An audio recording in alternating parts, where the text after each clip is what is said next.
Hello everyone, myself Dev and welcome you all in my YouTube channel Dev Tutorials. Dear student, आज हम जानेंगे कि किस तरह से पार्टनरशिप फॉर्म में फाइनल अकाउंट प्रिपेयर किया जाता है। 11th क्लास में जो आपने फाइनल अकाउंट पढ़ा है वो फाइनल अकाउंट सोल प्रोप्राइटरशिप का था, राइट। अब 12th में जो आप फाइनल अकाउंट पढ़ेंगे वह है पार्टनरशिप फॉर्म से रिलेटेड। दोस्तों, पार्टनरशिप फॉर्म में जब फाइनल अकाउंट हम प्रिपेयर करते हैं तो कुछ तो अकाउंट है जो कॉमन है, जो हमने सोल प्रोप्राइटरशिप फॉर्म के लिए भी प्रिपेयर किया था, जैसे trading account and profit and loss account, और बैलेंस शीट जो है वो कॉमन है। यहाँ पर दो एडिशनल चीजें यानी दो अकाउंट ऐसे हैं जो हमें स्पेशली पार्टनरशिप फॉर्म से रिलेटेड बनानी पड़ेगी। वो है पार्टनर्स कैपिटल अकाउंट, क्योंकि यहाँ पर पार्टनर्स है। सोल प्रोप्राइटरशिप में जो प्रॉफिट हमें निकलता है, दैट मींस जो नेट प्रॉफिट हमें प्रॉफिट एंड लॉस अकाउंट से मिलता था, वो नेट प्रॉफिट हम डायरेक्टली बैलेंस शीट में कैपिटल में ऐड कर देते थे, राइट। बट क्योंकि यहाँ पर अब कई सारे पार्टनर्स हैं तो वो प्रॉफिट डायरेक्टली कैपिटल में नहीं ऐड हो सकता, वो प्रॉफिट हमें डिस्ट्रीब्यूट करना पड़ेगा पार्टनर्स में। That's why we are preparing a partners capital account. साथ ही साथ कई सारे ट्रांजैक्शंस जो है पार्टनर्स के बीच में होंगे, लाइक पार्टनर्स का capital contribution, additional capital contribution, drawing, interest on capital, interest on drawing, commission, salary, etcetera etcetera etcetera. ये पार्टनर्स से रिलेटेड जितने भी ट्रांजैक्शंस होंगे उनकी एंट्रीज पार्टनर्स कैपिटल अकाउंट में प्रिपेयर की जाएगी। साथ ही साथ अगर सेकंड इफेक्ट बनता है तो सेकंड इफेक्ट जाएगा profit and loss appropriation account में। दोस्तों, जैसा कि आप देख रहे हैं कि ये बोर्ड काफी लिमिटेड है, तो सारे कंटेंट को यहाँ पर कंसीडर कर पाना, ये सारे अकाउंट्स प्रिपेयर करके देख पाना मेरे लिए काफी मुश्किल है। तो मैंने क्या किया, जो ट्रेडिंग अकाउंट और प्रॉफिट एंड लॉस अकाउंट है उसे कॉमन कर दिया है। इसी में मैं प्रॉफिट एंड लॉस एप्रोप्रिएशन के भी कंटेंट ऐड करने वाला हूँ, पर मैं आपको क्लियर करता जाऊंगा कि कहां तक आपका ट्रेडिंग अकाउंट है और उसके बाद कहां तक आपका प्रॉफिट एंड लॉस है, कहां उसके बाद profit and loss appropriation account बना है। और दोस्तों, मेरे पार्टनर्स कैपिटल अकाउंट सेपरेट रखा है, बैलेंस शीट मैंने सेपरेट बनाई है, राइट। सो दोस्तों, आइए अब बिना समय गंवाए एक क्वेश्चन लेते हैं और उस क्वेश्चन के थ्रू हम समझने की कोशिश करते हैं कि पार्टनरशिप फॉर्म में फाइनल अकाउंट किस तरह से प्रिपेयर किया जाता है। जैसे अब ये क्वेश्चन है मेरे पास, Archana and Prerna are partners sharing profits and losses in the ratio of 2:1. With the help of the following trial balance and adjustments given below, you are required to prepare trading account and profit and loss account for the year ended 31st March 2019 and balance sheet as on that date. So दोस्तों, यहाँ पर question तो है, सबसे पहले हमें क्या करना है, फाइनल अकाउंट प्रिपेयर करने के लिए हमारे पास समय बहुत ही कम होता है। जैसे कि हमारे पास 30 मिनट्स की लिमिटेशंस होती हैं। 30 मिनट की लिमिटेशन में हमें पूरा फाइनल अकाउंट सॉल्व करके देना विद टैली काफी डिफिकल्ट होता है। जरूरी है यहाँ पर आपको हर एक कंटेंट या हर एक ट्रांजैक्शन को स्टेप बाय स्टेप रिकॉर्ड करना। अगर आप स्टेप्स फॉलो नहीं करते हो तो आपका हाफ आवर ये पूरा 1 आवर ले लेगा और मेरे ख्याल से मोर देन 1 आवर भी लग सकता है, बट आपका अकाउंट टैली नहीं होगा, आपका समय पूरा वेस्ट हो जाएगा। तो इस वीडियो में मैं आपको कुछ स्टेप्स बताऊंगा, अगर आप उस स्टेप्स को फॉलो करते हो तो डेफिनेटली ये गारंटी है आपके लिए कि आप हाफ आवर में पूरा जो है फाइनल अकाउंट टैली के साथ प्रिपेयर करके रख दोगे। तो दोस्तों, सबसे पहला स्टेप होता है कि हर एक एडजस्टमेंट को केयरफुली रीड करके उसके जिस कंटेंट के साथ ऐड या लेस होने वाला है उस कंटेंट को आप टिक कर लो। अब जैसे कि इस क्वेश्चन में आपको जो एडजस्टमेंट दिख रहा है, फर्स्ट एडजस्टमेंट है, stock on 31st March 2019 is valued at cost price ₹12,000 and market price 17,000। दोस्तों, जैसा कि आप जानते हैं कि जो क्लोजिंग स्टॉक है वो किसी अन्य कंटेंट के साथ ऐड या लेस नहीं होता, दैट मींस वो डायरेक्ट एंट्री होगी उसकी, तो हमें किसी कंटेंट को टिक करने की जरूरत नहीं है। नेक्स्ट एडजस्टमेंट पे आते हैं। Our customer mister Shekhar failed to pay his dues of ₹800। Shekhar जो हमारा कस्टमर है वो 800 रुपए का ड्यू चुका नहीं पाया, दैट मींस ये बैड डेट हो गया। बैड डेट हमेशा डेटर में से लेस होता है, इसलिए हम क्या करेंगे, डेटर्स को टिक कर लेंगे। साथ ही साथ हम बैड डेट को भी टिक करेंगे, क्योंकि जो बैड डेट ऑलरेडी यहाँ पर दिया गया है 200 का, उसमें एक एडिशनल बैड डेट हो गया 800 रुपीज का। नाउ नेक्स्ट एडजस्टमेंट है, 1/8 of patents are to be written off. Patent write off करना है दोस्तों, तो हम पेटेंट को टिक कर देते हैं ढूंढ करके लिस्ट में से। ये रहा पेटेंट, अब हमने पेटेंट को भी टिक कर लिया स्टॉक के जस्ट नीचे। नेक्स्ट है part of furniture 5000 is purchased on 1 अक्टूबर 2018। दोस्तों यहाँ पर ऐसा क्यों लिखा गया कि फर्नीचर एक जो है उसका पार्ट है 5000 का, उसे हमने 1 अक्टूबर को परचेज किया है। इसके पीछे सिंपल सा लॉजिक ये है कि जब हम डेप्रिसिएशन चार्ज करेंगे फर्नीचर पे तो हमें 5000 की अमाउंट पे जो डेप्रिसिएशन है वो चार्ज करते वक्त ड्यूरेशन परचेजिंग डेट के अकॉर्डिंग लेना है, अदरवाइज इसका और कोई मीनिंग नहीं है, इसके लिए हम कुछ टिक नहीं करेंगे। नेक्स्ट एडजस्टमेंट पे आते हैं, depreciation on land and building and furniture. Now हम फर्नीचर और लैंड एंड बिल्डिंग को टिक कर लेते हैं क्योंकि वहां पर हमें डेप्रिसिएशन लेस करना होगा, तो ये रहा लैंड एंड बिल्डिंग और फर्नीचर। नेक्स्ट है आउटस्टैंडिंग एक्सपेंसेस लाइक वेजेस, हम वेजेस टिक कर लेते हैं। देन इलेक्ट्रिसिटी चार्जेस जस्ट उसी के ऊपर है, उसको टिक कर लेते हैं। And the last one is allow interest on capital. Capital पे इंटरेस्ट डायरेक्ट जाएगा, किसी भी कंटेंट के साथ ऐड नहीं होना है, इसलिए हमें ट्रायल बैलेंस में किसी कंटेंट को टिक करने की जरूरत नहीं है।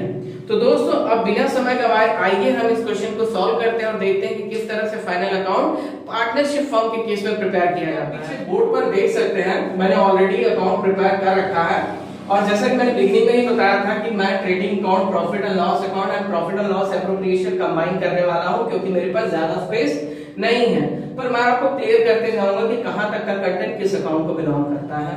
राइट दोस्तों, आइए स्टार्ट करते हैं। जैसे कि आप देख रहे हैं बोर्ड पे मैंने कुछ कंटेंट ऑलरेडी लिख रखा है। ये मोस्ट कॉमन कंटेंट है जिनके बिना बिजनेस रन नहीं करता, ये आने ही आने हैं, इसके लिए मैंने इनको ऑलरेडी लिख के ले लिया है। लाइक ट्रेडिंग अकाउंट में opening stock, purchase, less returns, और यहाँ पे सेल्स में लेस रिटर्न्स, राइट। और कैपिटल में आपको मालूम ही है बैलेंस ब्रेक डाउन आने वाला है, तो मैंने वो लिख के ले लिया है। साथ ही साथ बैलेंस शीट में लायबिलिटी में कोई लायबिलिटी हो चाहे ना हो, फर्म को कैपिटल की लायबिलिटी तो होगी ही, इसलिए मैंने कैपिटल लिख रखा है। तो जो कॉमन चीजें हैं वो मैंने ऑलरेडी लिख ली है।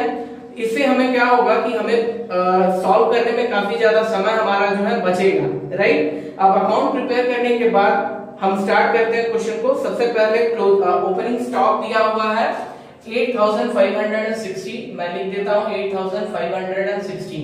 हाँ दोस्तों, यहाँ पर एक बार मैं और आपको बता दूं कि हमने कंटेंट को टिक क्यों किया था, क्योंकि कंटेंट जब हम लिखेंगे यानी जब उस कंटेंट की पोस्टिंग करेंगे तो उस वक्त हमने, क्योंकि वहां पर टिक कर रखा है, ये इंडिकेट करेगा कि हमें यहाँ पर कोई कंटेंट ऐड या लेस करना है, तो हम उसके अकॉर्डिंग क्या करेंगे, उस कंटेंट की एंट्री कर लेंगे कि हमें क्या ऐड या लेस करना है, राइट, ताकि हमारा जो है स्पेस मिसप्लेस ना हो पाए। दैट मींस कि हमारा जो मिस्टेक हो जाता है, लाइक हमारा एक एडजस्टमेंट था, परचेज के साथ रिटर्न था, हमने रिटर्न नहीं लिखा और आगे जाके क्वेश्चन में मिला कि अरे परचेज के साथ रिटर्न भी है, हमें रिटर्न लेस करना है।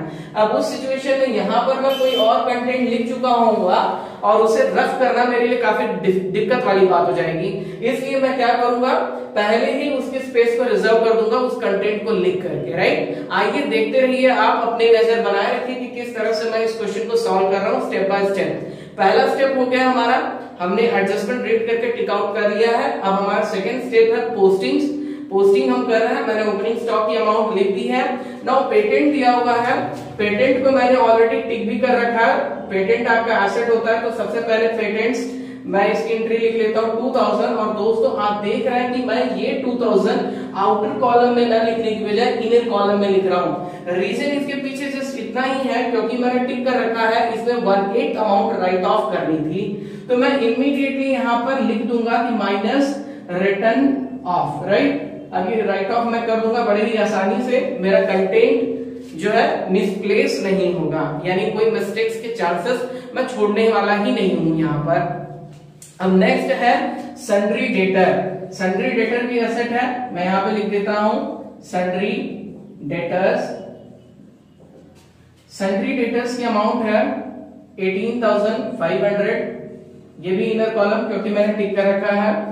एडजस्टमेंट में क्या था कि एक हमारा कस्टमर है जो 800 का लॉस कर लिया है, तो यहाँ पर मुझे लेस फर्दर बैड डेट लिखना पड़ेगा। FBD it stands for further bad debt. Further bad debt क्यों मैं बोल रहा हूं, क्योंकि ट्रायल बैलेंस में ऑलरेडी एक बैड डेट दिया हुआ है, that's why I have written here further bad date.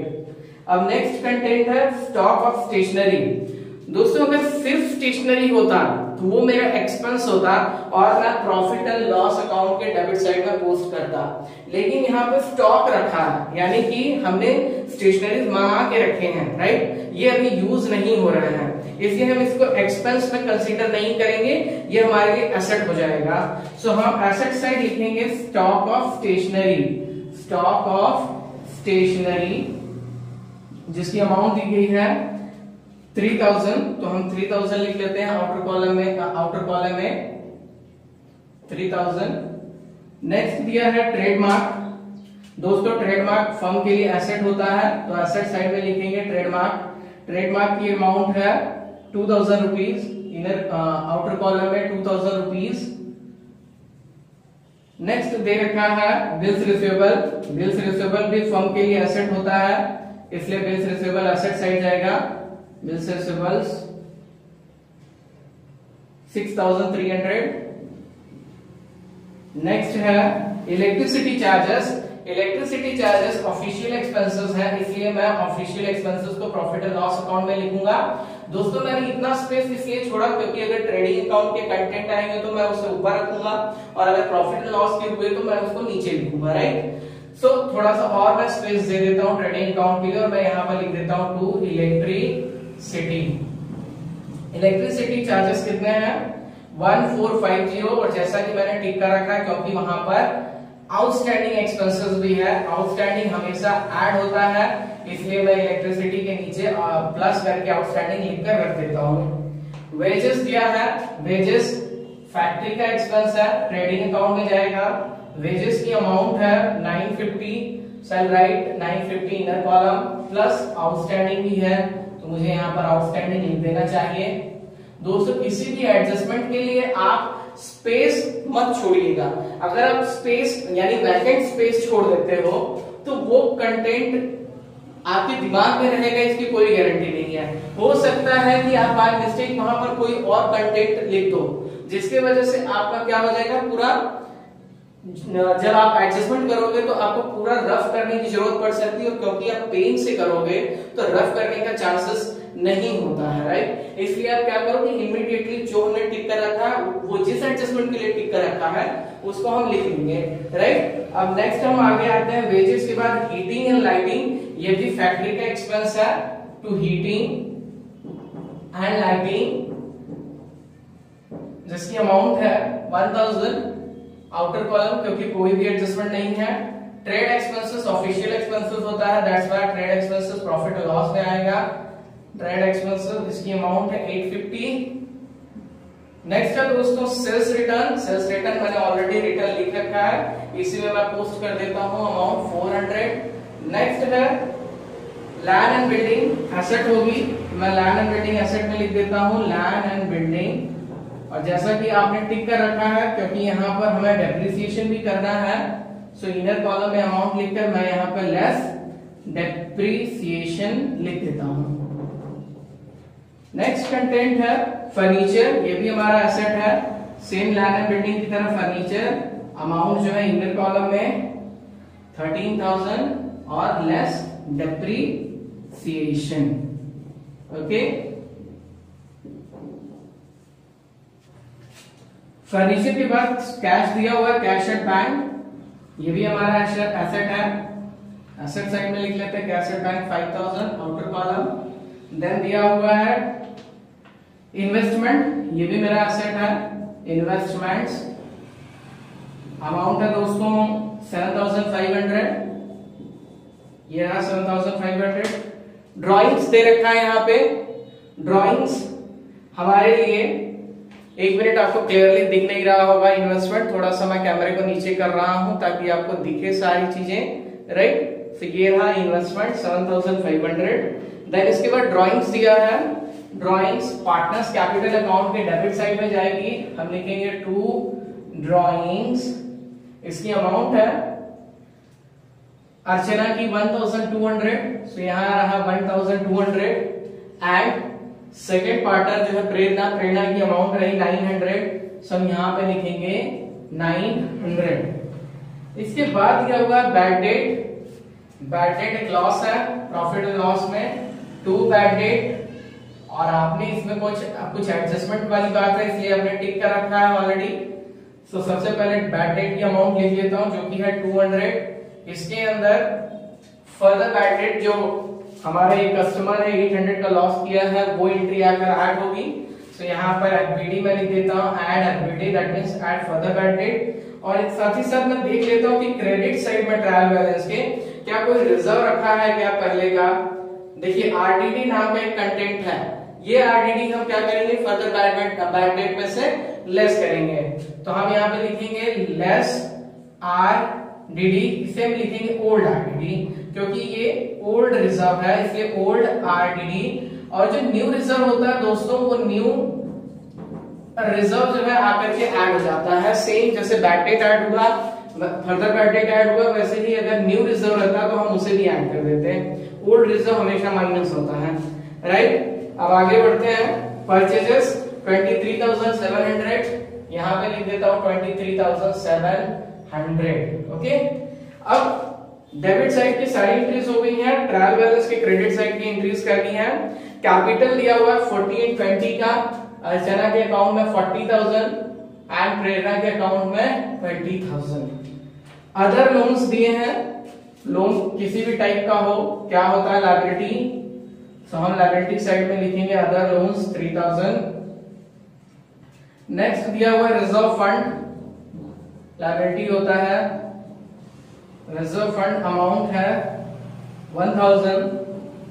Outer column में लिख लेता हूं सन्ड्री क्रेडिटर्स, अमाउंट है दोस्तों 17,500। आउटर कॉलम में लिख लेता हूं मैं बिल्स पेबल, ये भी लायबिलिटी है, बिल्स पेएबल, अमाउंट है 5,000 की। नेक्स्ट दिया हुआ है परचेज रिटर्न जो कि परचेजेस में से लेस हो जाएगा 1,000। ओके, नेक्स्ट कंटेंट आरडीडी जो हमने ऑलरेडी यहाँ पर लिख रखा है ओल्ड आरडीडी। लेकिन दोस्तों आप देख रहे हैं मैंने ओल्ड आरडीडी तो लिख दिया था पर मैंने अमाउंट नहीं लिखी थी। कोई भी काम हमें पहले या कोई भी काम हमें बाद के लिए नहीं छोड़ना है। मैंने यहाँ पर सिर्फ स्पेस रिजर्व करने के लिए कंटेंट लिखा है, मैंने यहाँ पर सिर्फ स्पेस रिजर्व करने के लिए ओल्ड आरडीडी लिख के रख दिया, मैंने अमाउंट नहीं लिखी क्योंकि अमाउंट का जब टर्न आएगा तब मैं लिखूंगा, राइट। अब मुझे आरडीडी की अमाउंट दिख रही है 500 तो मैं यहाँ पर क्या करूंगा 500 ले लेता हूँ, राइट। और जैसा कि आप देख रहे हैं अभी भी फर्दर बैड डेट का अमाउंट नहीं लिखा है, क्यों, क्योंकि अभी एडजस्टमेंट पे हम पहुंचे नहीं है। जब हम एडजस्टमेंट पे पहुंचेंगे तब हम उसकी अमाउंट भी लिखेंगे, राइट। अब आइए आगे बढ़ते हैं। सेल्स दिया हुआ 30,200, ये रहा 30,200। नाउ नेक्स्ट इंटरेस्ट दिया हुआ है, कौन सा इंटरेस्ट कैसा इंटरेस्ट नहीं पता, हम यहाँ पे लिख देते हैं बाय इंटरेस्ट, राइट।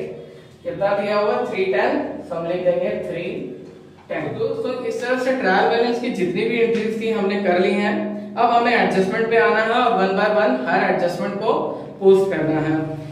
अब तक ट्रायल बैलेंस की जो कंटेंट की पोस्टिंग चल रही थी उनकी सिंगल पोस्टिंग होती है, जबकि एडजस्टमेंट जो दिया हुआ है उसकी डबल पोस्टिंग जाएगी। तो आप काफी सतर्क रहें, जब तक आप हर एक एडजस्टमेंट की डबल पोस्टिंग नहीं कर लेते तब तक आप दूसरे एडजस्टमेंट को हाथ मत लगाइए। यही है आपका थर्ड स्टेप। फर्स्ट स्टेप में आपने कंटेंट टिक किया था एडजस्टमेंट के अकॉर्डिंग, सेकेंड स्टेप में आपने ट्रायल बैलेंस की पोस्टिंग कर डाली थी, राइट। थर्ड स्टेज में हमें क्या करना है, एडजस्टमेंट को 1 बाय 1 दोनों इफेक्ट के साथ रिकॉर्ड करना है।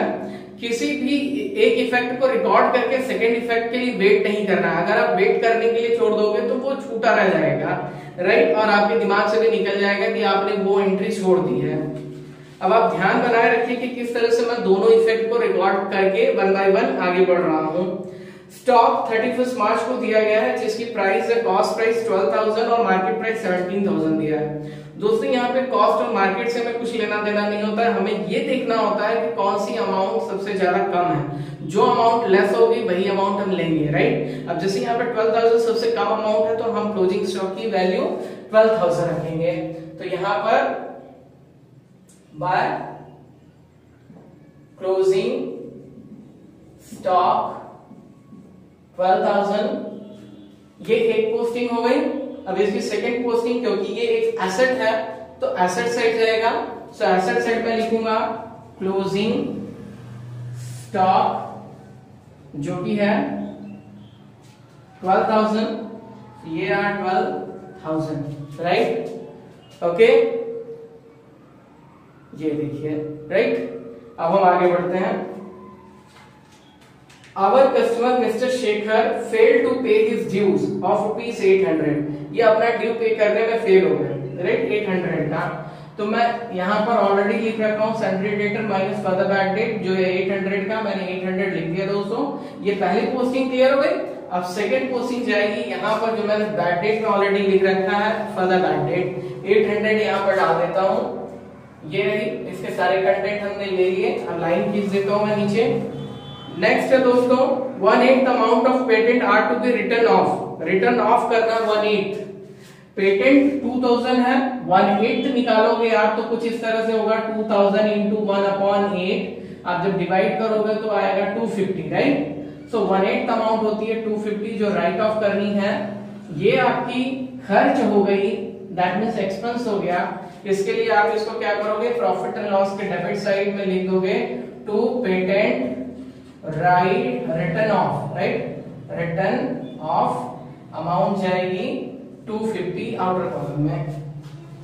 अब ये भी दोनों एडजस्टमेंट, ये भी दोनों एंट्री हो गई इस एडजस्टमेंट की। अब हम नेक्स्ट एडजस्टमेंट को देखते हैं। फोर्थ है a part of furniture 5000 is purchased on 1 अक्टूबर।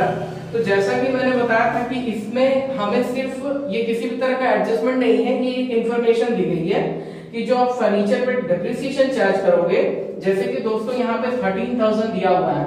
ये 13,000 के फर्नीचर में एक फर्नीचर जो है 5,000 का है, वो अलग डेट को आया है। बाकी 8,000 जो है 8,000 पहले से ही है और 5,000 का जो फर्नीचर है वो बाद में आया है, राइट। हालांकि इस तरह का वर्किंग नोट आपको क्लियरली एग्जाम में दिखाना होगा आपके आंसर कॉपी में, बट यहाँ पर स्पेस नहीं है, इसके लिए मैं यहीं पे कर रहा हूँ और बाद में रफ कर दे रहा हूँ, ठीक है। तो देख लीजिए कि किस तरह से आप जो है कि फर्नीचर पे डेप्रिसिएशन चार्ज करोगे। फर्नीचर की टोटल अमाउंट 13,000, जिसमें से कहा गया है कि 5,000 बाद में आई है 1 अक्टूबर को, और बाकी 8,000 के बारे में कुछ नहीं कहा गया है। तो हम इस पे क्या करेंगे, आंख बंद करके पूरे साल के लिए डेप्रिसिएशन चार्ज कर देंगे, जैसा कि इसमें कहा गया है कि फर्नीचर पे 5% चार्ज करना है। तो 5/100 कर दीजिए, ये हो जाएगा 400 हो जाएगा। और ये 5,000 पे हम जब चार्ज करेंगे इंटू 5/100 इंटू ड्यूरेशन, इसमें हम साल भर का नहीं चार्ज कर रहे हैं, इसलिए हमें ड्यूरेशन लेना होगा। 1 अक्टूबर से 31 मार्च 6 महीने होंगे, तो हम यहाँ पे 6/12 कर देंगे। 6/12 लिखिए या फिर 1/2 लिखिए, बात एक ही है। 2 0 कैंसिल हो जाएंगे, 50 250, और 250 को जब 2 से डिवाइड करेंगे तो हो जाएगा 125। इस तरह से 400 प्लस 125 ऐड करने के बाद कितना हो जाएगा 525। तो हम फर्नीचर की डेप्रिसिएशन लिख देते हैं 525, राइट। तो ये एक पोस्टिंग। सेकंड पोस्टिंग डेप्रिसिएशन मेरा लॉस है, प्रॉफिट एंड लॉस के डेबिट साइड में एक हेडिंग डाल दूंगा, depreciation in that furniture 525 inner column में, क्योंकि अभी लैंड एंड बिल्डिंग का भी डेप्रिसिएशन आना है। लैंड एंड बिल्डिंग का डेप्रिसिएशन 10% है, सिंपल है। अगर 22,000 है तो 22,000 का 10% होगा 2200। तो इस 2200 को लिख दिया मैंने। अब यहाँ पर भी लिखूंगा लैंड एंड बिल्डिंग 2200, राइट। चलिए, तो दोस्तों ये भी हो गया डेप्रिसिएशन, दैट मींस पांचवा एडजस्टमेंट भी क्लियर। 6th एडजस्टमेंट है आउटस्टैंडिंग एक्सपेंसेस, जिसमें वेजेस दिया हो 300। तो वेजेस के नीचे मैंने ऑलरेडी आउटस्टैंडिंग लिख रखा है, 300 मैं लिख देता हूं। ये पहली पोस्टिंग। सेकंड पोस्टिंग के लिए हमें क्या करना होगा, क्योंकि आउटस्टैंडिंग एक्सपेंसेस हमारे लिए लायबिलिटी होता है, तो हम लायबिलिटी साइड में एक हेडिंग डाल देंगे आउटस्टैंडिंग एक्सपेंसेस की। In that we will write wages, right. Wages है 300 आउटस्टैंडिंग, इनर कॉलम में लिख रहा हूं क्योंकि एक और आउटस्टैंडिंग एक्सपेंस है जो है इलेक्ट्रिसिटी। तो इलेक्ट्रिसिटी चार्जेस भी मुझे यहाँ पर लिखना होगा, इलेक्ट्रिसिटी, जिसकी अमाउंट बकाया है 200। सो 200 ये एक एंट्री हो गई। सेकेंड एंट्री यहाँ पे इलेक्ट्रिसिटी में हमने जो आउटस्टैंडिंग लिख रखा है वहां पे अमाउंट डाल देते हैं 200। तो इस तरह से ये भी दोनों एंट्रीज हो गई। अब आगे बढ़ते हैं। सेवेंथ है अलाउ इंटरेस्ट ऑन कैपिटल 3%। 3% हमें इंटरेस्ट देना है कैपिटल पे। सबसे पहले तो मैं ये जो लिख रखा हूं इसको रफ कर लेता हूं, राइट। ये हो गया रफ। और अब हमें क्या करना है, इंटरेस्ट कैलकुलेट करना है। मैं यहां पे लिखूंगा बाय इंटरेस्ट ऑन कैपिटल, और इसकी अमाउंट है, हमें इंटरेस्ट कैपिटल पे कितना परसेंट निकालना है, 3%। तो ये हो जाएगा 4 3 जा 12, 1200 और ये हो जाएगा 3 2 6, दैट मीन्स 600। ओके, ये दोनों इंटरेस्ट, ये जो कैपिटल पे इंटरेस्ट होता है फर्म के लिए एक तरह का एक्सपेंस है, राइट। तो ये प्रॉफिट एंड लॉस के डेबिट साइड जाता है। हालांकि ये पार्टनर से रिलेटेड ट्रांजैक्शन है, इसके लिए हमें क्या करना होता है, पार्टनरशिप फर्म के फाइनल अकाउंट में ये प्रॉफिट एंड लॉस नहीं, profit and loss appropriation account में जाएगा। तो जैसा कि मैंने ऑलरेडी बताया, फिर से बता रहा हूं, स्पेस की कमी की वजह से मैंने एप्रोप्रिएशन अकाउंट नहीं बनाया, बट मैं इसी में जो है थोड़ी सी स्पेस छोड़ करके इसकी भी एंट्री करूंगा, जैसे मैंने ट्रेडिंग के बीच में गैप छोड़ा था, राइट। तो ये हो गया आपका 2 इंटरेस्ट ऑन कैपिटल, जिसमें आएगा अर्चना and Prerna. Archana 1200, Prerna 600। Okay, सो इस तरह से दोस्तों हमने सारी जितने भी ट्रांजैक्शंस थे सबकी एंट्री कर ली, सबकी जितने भी एडजस्टमेंट सबकी पोस्टिंग कर ली। अब हमें एक और काम करना है, वो है इस अकाउंट को टैली करना, राइट। सो थर्ड स्टेप हमारा पूरा हो गया है।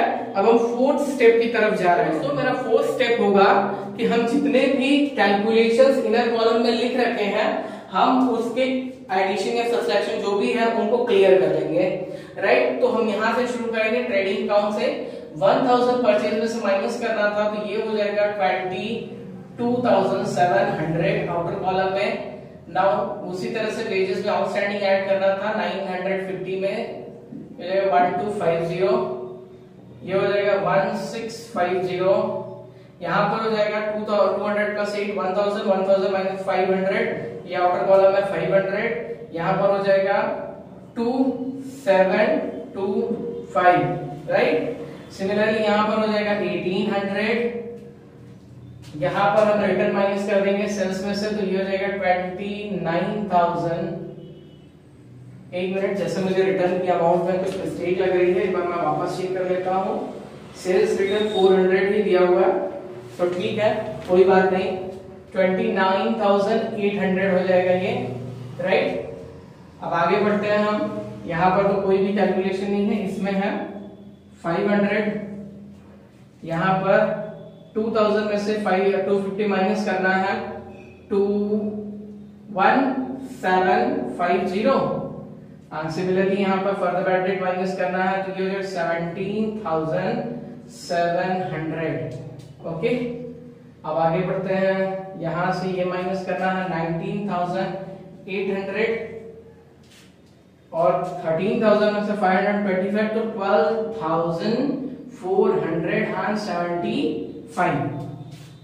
अब दोस्तों आपके दिमाग में क्वेश्चन आ रहा होगा कि जब हम ये इनर कॉलम के अमाउंट्स लिख रहे थे उसी वक्त हमने कैलकुलेशन क्लियर क्यों नहीं किया। तो दोस्तों उस समय, जैसा कि मैंने पहले ही आपको बताया था वीडियो के स्टार्टिंग में ही, कि फाइनल अकाउंट करते वक्त कोई भी स्टेप पहले मत करो, कोई भी स्टेप बाद में के लिए मत छोड़ो। अगर आप ऐसा करोगे तो आपका हाफ और 1 आवर में कन्वर्ट हो जाएगा, फिर भी आपका टैली नहीं होगा फाइनल अकाउंट। तो दोस्तों उस वक्त मिस्टेक्स क्या हो सकती है कि हम जो है कि दोनों एडजस्टमेंट लिख दिया, मैंने कंटेंट भी लिख दिया, उसके एडजस्टमेंट को भी लिख दिया, और उस वक्त मैंने ध्यान नहीं दिया कि प्लस लिखा है कि माइनस लिखा, और मैंने जल्दबाजी में क्या किया, प्लस को माइनस, माइनस को प्लस कर दिया, राइट। इस तरह के मिस्टेक्स हो सकती हैं। अब मैं ये नहीं कहता कि हर कोई ये मिस्टेक करता है, बट कॉमन केसेस में मिस्टेक्स होती हैं। इसलिए हम क्या करते हैं, स्टेप जब आता है कैलकुलेशन का उसी वक्त हम ध्यान देते हैं कि किसमें हमने प्लस लिखा है, किसमें हमने माइनस लिखा है, उसके अकॉर्डिंग हम प्लस या माइनस करते हैं। अब मेरा लास्ट का स्टेप है टैली करना। अब हम टैली की तरफ आगे बढ़ेंगे और टैली करेंगे। दोस्तों टैली करने का जो तरीका होता है मैंने अपनी हर एक वीडियो में बताया है कि टैली जिस साइड अमाउंट ज्यादा होगी वहां से हम स्टार्ट करेंगे। अब ट्रेडिंग अकाउंट में जो है कि क्रेडिट साइड ज्यादा दिख रही है, जो मोस्ट कॉमन बात है। 29,000 में जब हम 12,000 ऐड करेंगे ये हो जाएगा 800, 9 to 11, 3 4 41,800। दोस्तों ये कितना हुआ 41,800। अब 41,800 में से हमें क्या करना है, इसके टोटल को माइनस करना है। ये हो गया 0, 6 plus 5 11 plus 1 6 plus 7 13, 13 plus 2 15, 15 का 5 9, 9 to 11, 11 plus 1 12, 12 plus 1 13, 13 का 3 plus 1 2 plus 1 3, राइट। 33,510। 0 में से 0 गया 0, 10 में से 1 जाएगा 9, 7 में से 5 जाएगा 2 एंड यहाँ पे बचेगा 1, 1 minus 3 नहीं होगा, 11 minus 3 हो जाएगा 8, right. So 8290 will be your gross profit. So we will write here gross profit. Okay, ये रहा gross profit। ठीक, अब ये gross profit क्रॉस ट्रांसफर होकर आएगा प्रॉफिट एंड लॉस में। तो मैं यहाँ पे लिखूंगा बाय ग्रॉस प्रॉफिट। दोस्तों ये बैलेंस, ये ग्रॉस प्रॉफिट जो है ब्रॉक डाउन का है और यहाँ पे क्या ये जो है कैरी डाउन है, ये ब्रॉक डाउन है। आप इस चीज को हमेशा दिमाग में रखिएगा। तो ये 8290 यहाँ पर। अब हमें क्या करना है, इसे भी टैली करना है। आइए इसको टैली करते हैं। सो अमाउंट हो जाएगी 8 0 9 plus 1 10 0 प्लस यहाँ पे 3 3 plus 6 8,600। इसी अमाउंट को हम यहाँ पर भी लिख लेंगे 8,600। तो ये हुआ 806, यहाँ 8,600 यहाँ पर लिख लेता हूँ। इससे भी हम टोटल कर लेंगे। ये हुआ 5 plus 5 10 15 plus 17 7 7 15 20 22 29 9 2 plus 1 3 3 plus 2 5 minus 5 2 15 15 minus 9 6 and 2 2625। तो यहाँ पर नेट प्रॉफिट में मैं लिखूंगा 2625 हियर। और ये ब्रॉक डाउन है, कैरी डाउन हो जाएगा यहाँ पर बाय नेट प्रॉफिट और यहाँ पर हम लिखेंगे 2625, राइट। सो दोस्तों ये जो था यहाँ पर जो हमने टैली किया ये ट्रेडिंग अकाउंट की टैली है। ये जो टैली हमने की ये प्रॉफिट एंड लॉस अकाउंट की टैली है। अब हम नीचे जो टैली करेंगे वो होगा प्रॉफिट एंड लॉस एप्रोप्रिएशन की टैली, राइट। अब प्रॉफिट एंड लॉस एप्रोप्रिएशन करने के लिए जैसे कि आपको थोड़ा सा दिखाई नहीं दे रहा है, मैं कैमरे को थोड़ा नीचे कर लेता हूं।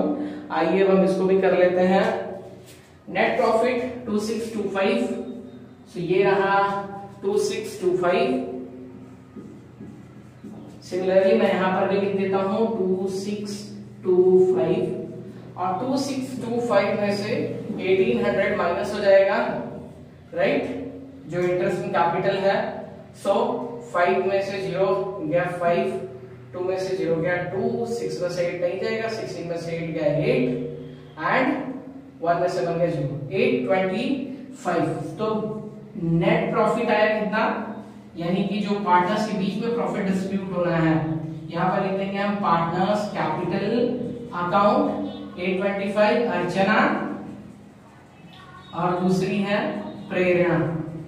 इन दोनों में हमें डिस्ट्रीब्यूट करना है। कितना आया 825 को हम उनके रेशियो से डिवाइड करेंगे।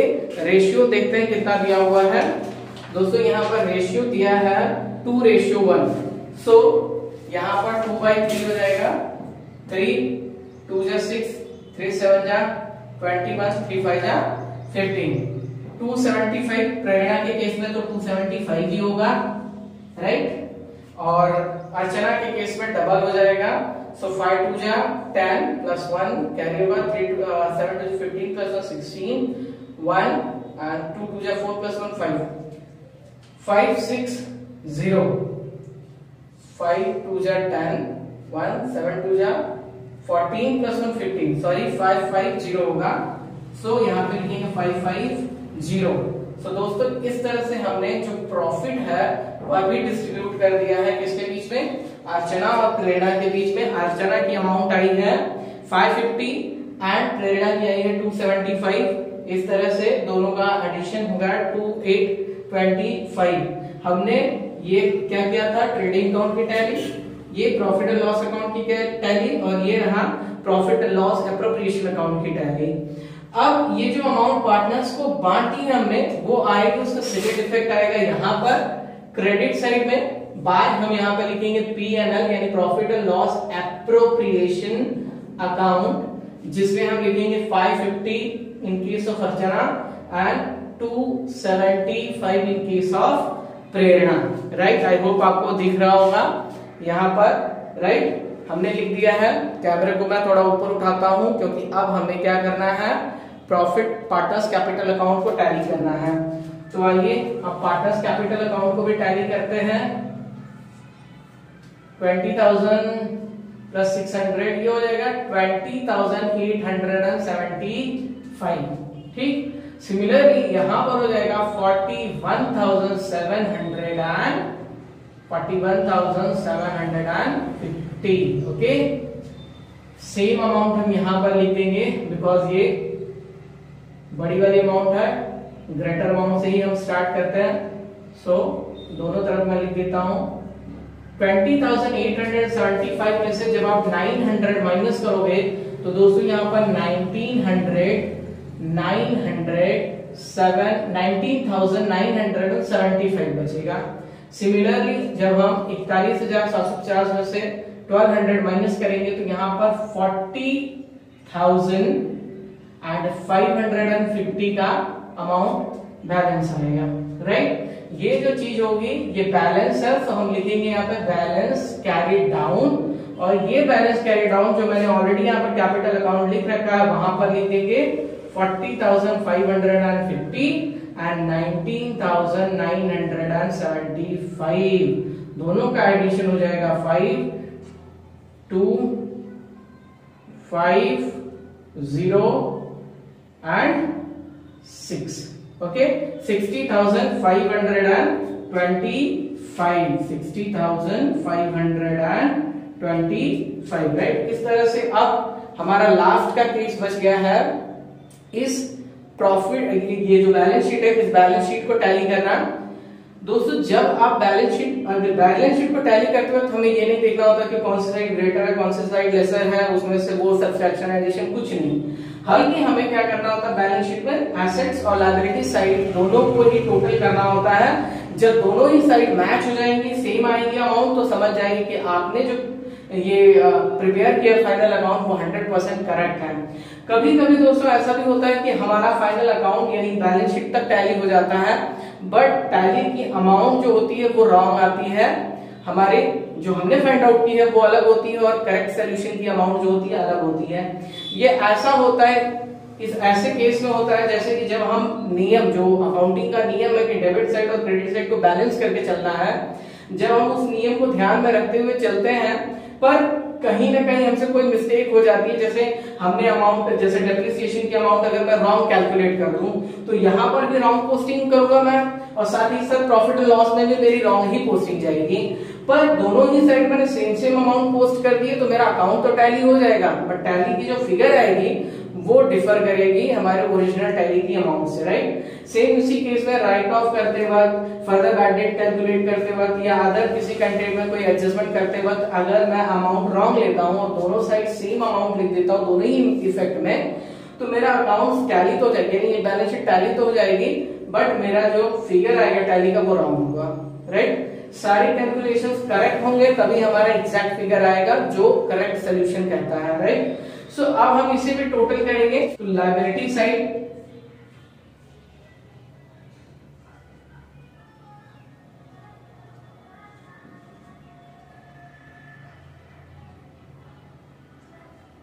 $87,525 आया दोस्तों। अब इसी तरह से हम दूसरी साइड भी कर लेते हैं टोटल।